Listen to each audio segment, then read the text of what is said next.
E isto vai encaixar no próximo nosso tema, que é os deliveries, as entregas online. Basicamente a nossa economia parou. Estamos parados a isto. Sim, como é que uma pessoa que investiu 200, 300 mil euros num restaurante, quase de repente de umas semanas para as outras, vê que fica sem trabalho, não é?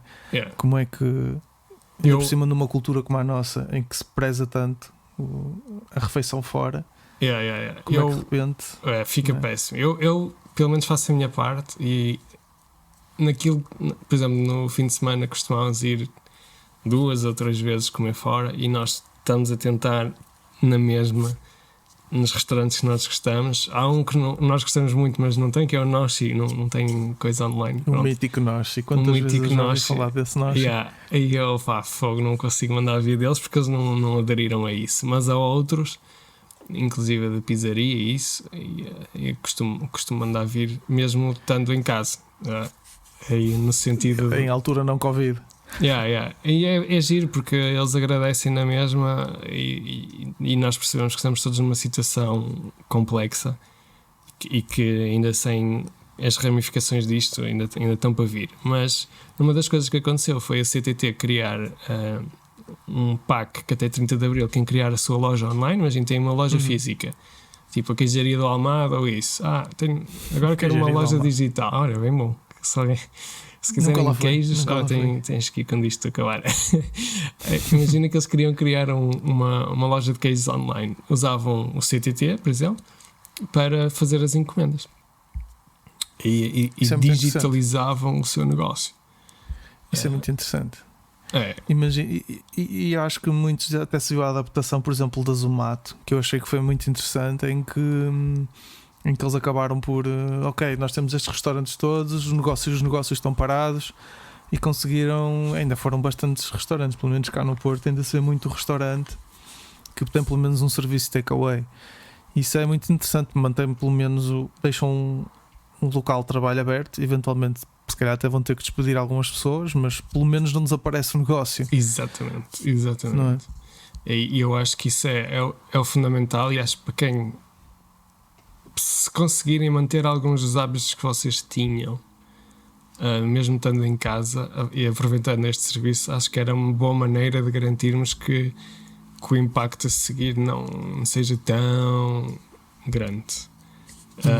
E parece uma perspectiva muito interessante para tu teres um negócio. Tu conseguires expandir o negócio, conseguiste num tempo de crise desenrascar-te, ou seja, conseguires manter o teu negócio vivo e ao mesmo tempo adaptaste ao mesmo tempo. Eu não estou a ver certos restaurantes, aqueles restaurantes ali da Baixa, em que é o mesmo senhor que serve as pessoas há 20 ou 30 anos, que de repente monta um serviço de takeaway rápido, não é? De forma a conseguir. Sim, não estou a ver isso, mas estou a ver outros restaurantes a adaptarem-se rapidamente, e depois isto também potencia muito o futuro, porque imagina, cada vez mais restaurantes vão aderir a este takeaway, e depois acontece muito como em Londres, em que até podem ter um negócio online em que as encomendas, se forem muitas, podem ter uma segunda cozinha fantasma, em que é basicamente uma cozinha digital em que responde só a serviços de takeaway. Imagina, tens o Boabao. Agora vou falar de restaurantes. Pronto, isto não é publicidade, é mesmo, são os restaurantes que eu gosto. Tens o Boabao e depois no Porto, e depois tu fazes muitas encomendas para Braga, por exemplo. Então abres uma cozinha fantasma em Braga e só responde ao serviço de takeaway.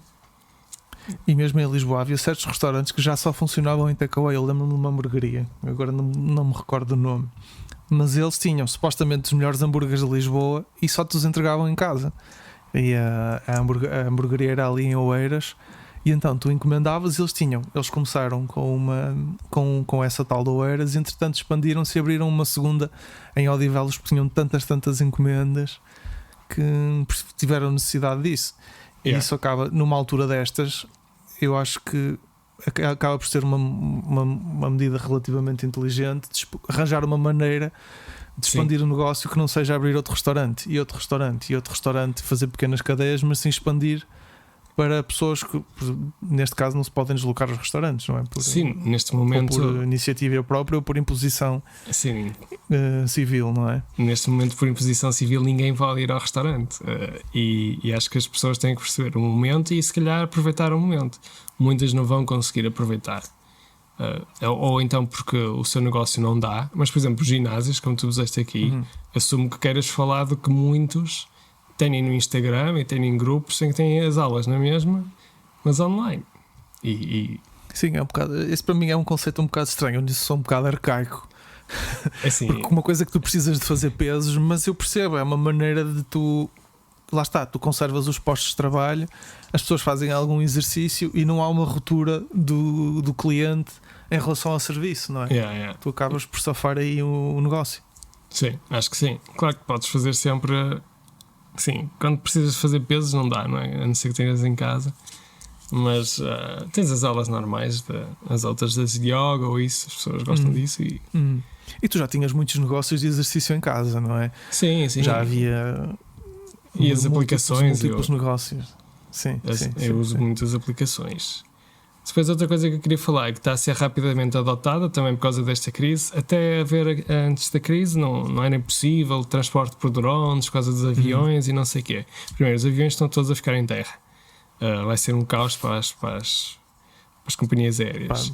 Mas então, o que é que o espaço aéreo fica mais livre e os UK e a China, pelo menos, e também já estou a ouvir os Estados Unidos a fazerem isso, vão ter transporte por drones, principalmente de material que é médico, que centros de saúde isso precisem, ou transporte de amostras. E isto é extremamente inovador porque não tinha sido aceito até agora. E vai criar um precedente que já existia, que chamava-se Zipline, que já existia em África. Isso era do Ruanda. Era no Ruanda. Em que têm esta rede. Esse é um programa muito interessante. Isso vocês conseguem ver. Há um vídeo no YouTube muito engraçado sobre esse sistema. E aquilo é muito engraçado, como uma boa parte do Ruanda acaba por ser muito rural. E, curiosamente, eles têm um sistema nacional de saúde em que toda a gente tem acesso aos cuidados. A maneira que eles arranjaram de conseguir que toda a gente tivesse acesso, pelo menos ao essencial, foi através de...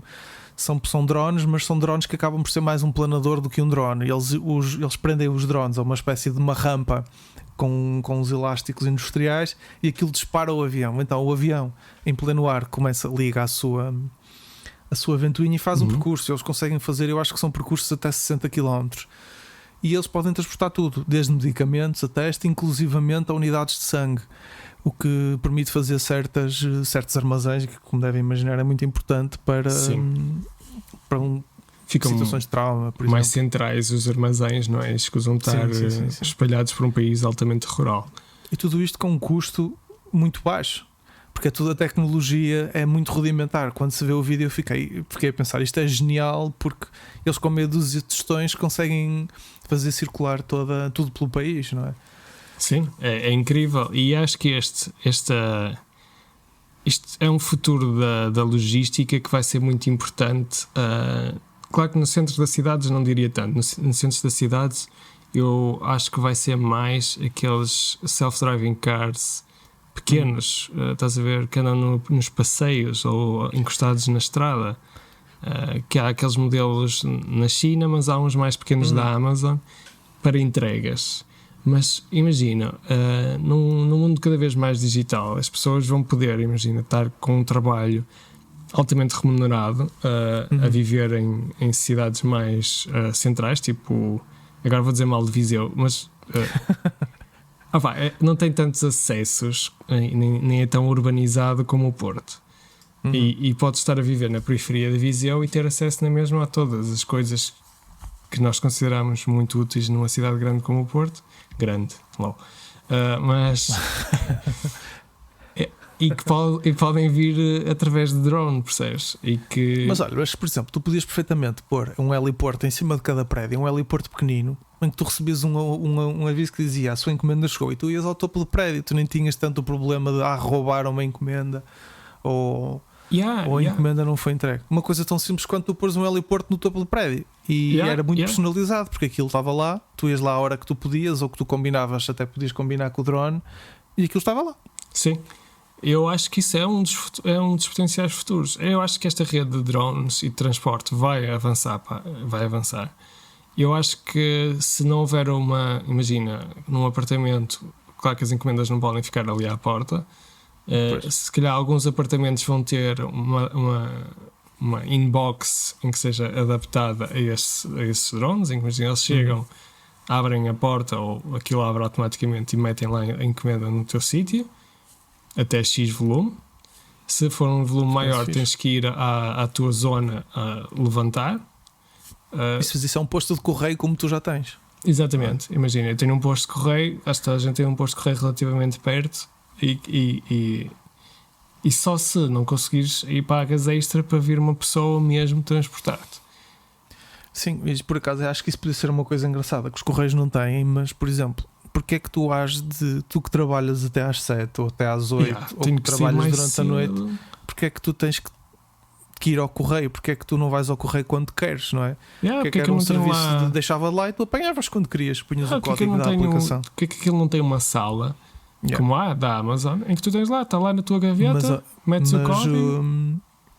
As estações centrais do La Poste na Suíça têm, e que era muito engraçado porque tu tinhas imaginem aquelas salas de malas que nós vemos em Lisboa, por exemplo, na Santa Apolónia, ou até aqui, aquelas são salas como existem na Trindade, que são salas de malas. Então aquilo são umas caixinhas pequeninas, tu chegas, pões os teus dados no computador e ele abre-te a porta da tua encomenda. Porque é que não há de ser assim? Sim, não é? Porque é que todas as ruas não têm, por exemplo, uma coisa, isso nem é muito pequenino, isso nem deve ser muito caro de fazer, não é? Não. E era, imagina, os correios deviam ter isso. É porque muitas vezes a maior parte das vezes que eu vou ao correio é para levantar uma encomenda em que eu tenho que estar na fila, quase uma hora, não, mas meia hora pelo menos, no mínimo. Fico lá à espera e depois tenho que esperar que um senhor vá procurar a encomenda. E dá-me, e eu tenho que assinar um papel, tipo, se eu tiver na aplicação o código, está confirmado com a minha impressão digital, abre a porta e tira a encomenda, fecha a porta e aquilo fica para outra pessoa. Está resolvido. Está resolvido. E podem nem ser drones a gerir aquilo, pode ser um grupo de pessoas e não precisam estar. Sim, aquilo é abrir a porta, pôr lá dentro, fechar a porta e acabou. Não precisam ter ninguém a atender, nem a tratar disso tudo, só precisa estar limpo e organizado. E eu acho que isso é um futuro que vem aí, mas que nós estamos a adiar. E eu acho que há certas crises como esta servem para tecnologias que são novas, mas não conseguem competir com outras porque já estão há mais tempo. Quando há uma crise, surge a necessidade destas novas tecnologias e uma delas é claramente a logística por drone. Drone voador. É super personalizável, se tu vês bem. Acho que é mesmo daquelas coisas, é a conveniência máxima. Tu até podes, no máximo, escolhes quando queres receber a encomenda. Sim, não é? Exatamente. Eu só estou em casa às 10 da noite. Ok, às 10 da noite um drone deixa-te a encomenda à porta. Seja comida, seja carta, seja o que for. Sim, eu acho que os condomínios ou casas mais... Em casas vão claramente poder ter imagina, só precisas ter um landing spot e elas... Para quem tem quintal. Para quem tem condomínios, é só o condomínio organizar uma mini estrutura, que não deve ser muito caro, da entrada ou em cima dos prédios, onde estão muitas das antenas à manutenção. Uma pessoa tem acesso àquilo, é só ir lá buscar. Sim, eu acho eu acho que a sociedade vai progredir para essa conversão. Não diria tanto... eu diria que à medida que nós, pelo menos da minha idade, vão querer esta acessibilidade, esta facilidade, isto vai ter que ser um must. Passa de ser uma coisa, isto é futuro, não sei, para não vou estar a ir ao correio buscar. Sim, e não faz sentido nenhum. Então, especialmente aquelas entregas que são entregas mais personalizadas, em que tu pagas 20 ou 30 euros pela entrega, e pelo menos aqui na minha rua ele não diz-te que é da parte da tarde, e tu perguntas a que horas, e ele, pois, entre as 2 e as 7. E tens de estar entre as 2 e as 7 à espera. Pode ser. Não pode ser. Não é aceitável num serviço pelo qual tu pagas 30 euros. Não é? Se às vezes é um dia de trabalho pela entrega de uma encomenda.